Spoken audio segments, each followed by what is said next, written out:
LB Nagar PS పరిధిలో jasmine అనే వివాహిత ఆత్మహత్యకు పాల్పడిన విషయం తెలిసింది.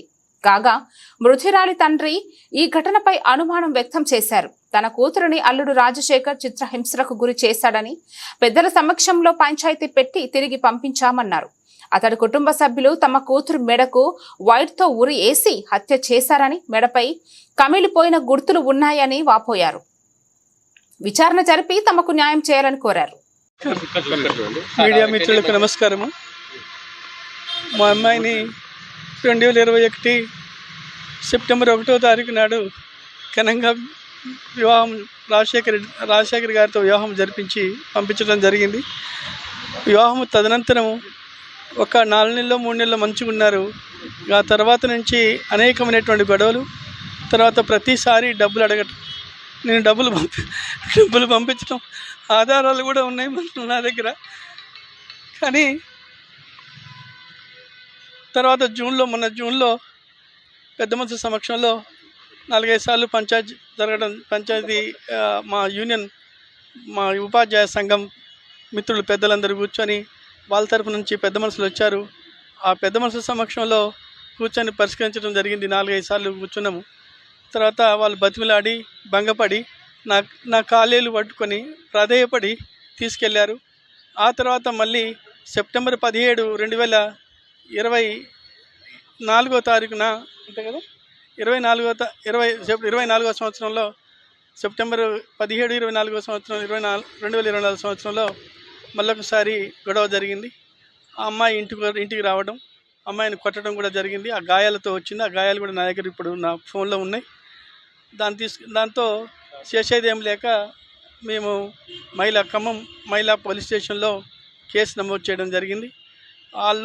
ఆ పోలీస్ స్టేషన్లో వాళ్ళు కౌన్సిలింగ్ 4-5 సార్లు కౌన్సిలింగ్ నిర్వహించి పెద్ద మనుషుల సమక్షంలో మళ్ళీ పంచాయతీ కూర్చొని పరిష్కారం చేసుకొని ఇక నుంచి మంచిగానే ఉంటాము. తల్లి కూడా హామీ ఇచ్చింది, వచ్చినటువంటి పెద్ద మనుషులు కూడా హామీ ఇచ్చారు, మీకేం బాధ లేదు, ఇక నుంచి మేమున్నాము, మీ పెద్ద మనుషులను పర్ష్యూ చేస్తాం.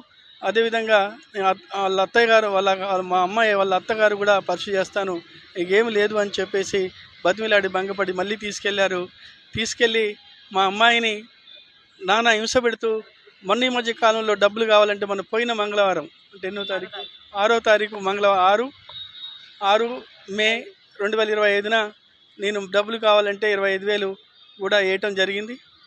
కానీ అన్ఎక్స్పెక్టెడ్గా మా అమ్మాయిని చిత్రహింసలు పెట్టి అసలు శరీరం మీద విపరీతమైనటువంటి గాయాలు, శరీరం మొత్తం కమిలిపోయి నల్లగా ఉంది. కుటుంబ సభ్యులు అందరూ కలిసి వాళ్ళ అమ్మగారు, మా అల్లుడైన రాజశేఖర్ గారి అమ్మగారు, వాళ్ళ తమ్ముడు గారు రాధాకృష్ణ అని వాళ్ళ బావగారు, వాళ్ళ అక్క భార్గవి గారు అందరూ కలిసి మాత్రమే హత్య చేసినట్లుగా ఉంది. ఆ బెడ్కిను ఆ ఫ్యాన్కి కూడా 5 అడుగుల 4 ఇంచులు మాత్రమే ఉంది. మా అమ్మాయి 5 అడుగులు ఉంటుంది.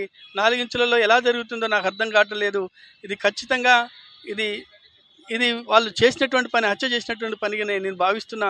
అంతేకాకుండా నిన్న ఉదయం 11:04 మా మిస్సెస్ ఫోన్ చేసింది. మా అమ్మాయికి ఫోన్ చేసిన సందర్భంలో మా అమ్మాయి ఫోన్ ఎత్తలేదు. అంటే ఫోన్ చేసిన తర్వాత మా అమ్మాయి ఎప్పుడైనా 10 నిమిషాలకో పావు గంటకో కనీసం రిటర్న్ కాల్ చేస్తుంది. కానీ అలాంటి కాల్ ఏమీ చేయలేదు. అంటే ఆ 11 గంటల లోపులోనే మా అమ్మాయి జరిగిపోయినట్లుగా మేము భావిస్తున్నాం. కాబట్టి మాకు 5:04 నాకు ఫోన్ చేయడం జరిగింది. మా అమ్మాయి చనిపోయేటువంటి వ్యక్తి కూడా కాదు, మంచి ధైర్యం గల వ్యక్తి, మంచిగా మాట్లాడుతుంది. మరి అలాంటి వ్యక్తిని ఎలా చంపారో నాకు అర్థం కావట్లేదు. ఒకవేళ మహిళలు ఎవరైనా చనిపోదలుచుకుంటే ఆ చీరతోనో ఆ చున్నీతోనో వేసుకొని జరిగిపోతారు. కానీ వైరు పెట్టి చంపడం జరిగింది. అందులో తీవ్రమైనటువంటి గాయాలు ఉండటం, ఆ శరీరం మొత్తం కూడా కమిలిపోయి ఉండటం మేము గమనించాం.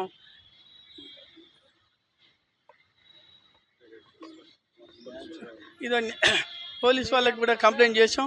ఇంతవరకు మరి అది అరెస్ట్ చేశారని అంటున్నారు.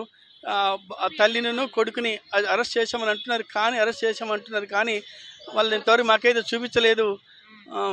మేము ఆ కేసు కూడా ఇంకా ప్రొసీడ్ అవుతూ ఉన్నది. పోస్ట్ మార్టం కూడా కాలేదు. వాళ్ళతో మాట్లాడదాం, కనీసం ఒక మాట అడుగుదాము, ఏంటి మా అమ్మాయిని ఇలా చేశారు అని అడుగుదామంటే కూడా వాళ్ళు అవకాశం ఇవ్వట్లేదు. మరి ఏం జరిగిందో ఏంటో తెలియడం లేదు.